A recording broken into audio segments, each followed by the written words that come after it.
Allopathy পদ্ধতিতে একটা ফিস্টুলার surgery আছে। এটা একদম সিম্পল সার্জারি। এই সার্জারিটার নাম হচ্ছে ফিস্টুলোটমি।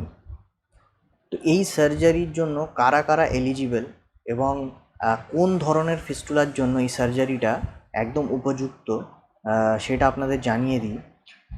যেই ফিস্টুলাগুলো একদম সিম্পল ফিস্টুলা হয়, সিঙ্গেল ট্র্যাক ফিস্টুলা হয়, খুব ডিপ নয়, একদম ওপরই ফিস্টুলাটা থাকে, ফিস্টুলার ট্র্যাকটা একদম স্কিনের তলায় মানে একদম ওপরে থাকে, আপনি হাত দিয়ে ফিল করতে পারবেন, বেশি মাংস কভার করছে না, একদম স্কিনের তলা দিয়েই ফিস্টুলার ট্র্যাকটা তৈরি হয়েছে, সিঙ্গেল ট্র্যাক সিম্পল ফিস্টুলা। তো এই ফিস্টুলার ক্ষেত্রে অ্যালোপ্যাথি ট্রিটমেন্টে ফিস্টুলোটমি নামের একটা সার্জারি আছে। এই সার্জারিটা একদম পারফেক্ট সার্জারি এই ফিস্টুলাগুলোকে ট্রিট করার জন্য। তো বন্ধুরা, এই সার্জারিতে অ্যাকচুয়ালি কী করা হয়,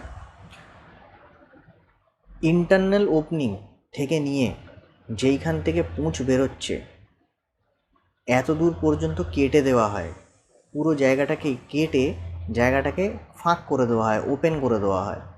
তাতে কি হয়, জায়গাটার ভেতরে যতগুলো পচে গেছে, মাংসপিণ্ড পচে রয়েছে, যতগুলো পুঁজ আছে, এগুলোকে ভালো করে পরিষ্কার করে দেওয়া হয়, ক্লিন করে দেওয়া হয়, পরিষ্কার করে দেওয়া হয়।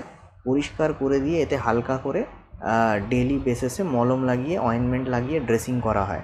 তো এটা করলে কি হয়, আস্তে আস্তে আস্তে আস্তে জায়গাটা আবার পুরো হিল হয়ে, পুরো রিপেয়ার হয়ে, পুরো ট্র্যাকটার মধ্যে ফের নতুন করে ফ্রেশ মাংস টিস্যু সব গজিয়ে যায় এবং পুরো জায়গাটা আবার রিপেয়ার হয়ে পুরো হিল হয়ে যায়। তো এই পদ্ধতিটা হচ্ছে ফিস্টুলোটমি পদ্ধতি। এটা অ্যালোপ্যাথি ট্রিটমেন্টে করা হয় আর এইটা খুবই এফেক্টিভ একটা ট্রিটমেন্ট।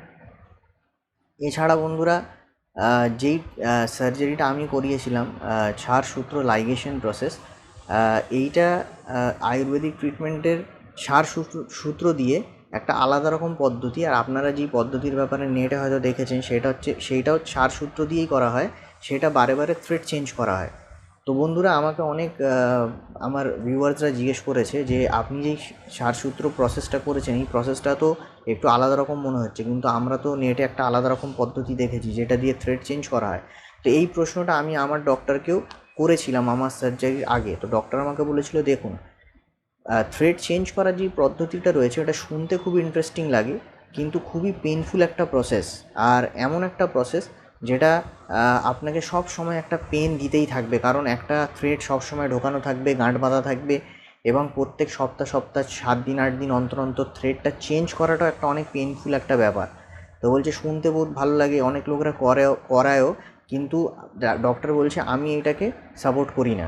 ওনার পদ্ধতি উনি কী করেন, উনি জায়গাটাকে পুরো কেটে দেয়, কেটে সব মাংস, পচা মাংস সব বার করে নেয়, জায়গাতে যত রস পুঁজ রয়েছে সব ভালো করে পরিষ্কার করে ইন্টারনাল ওপেনিং যেটা আছে ওই ওপেনিংটাকে ছাড়সূত্র থ্রেড দিয়ে টাইট করে বেঁধে দেয়।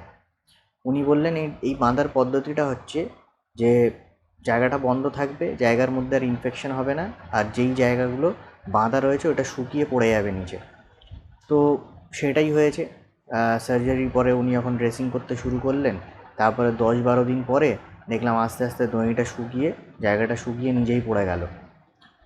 তো এইটাই হচ্ছে পদ্ধতি, এবং ওনার এই পদ্ধতিতে পেন রয়েছে, কিন্তু প্রত্যেক সপ্তাহের কোনো পেনের ব্যাপার নেই।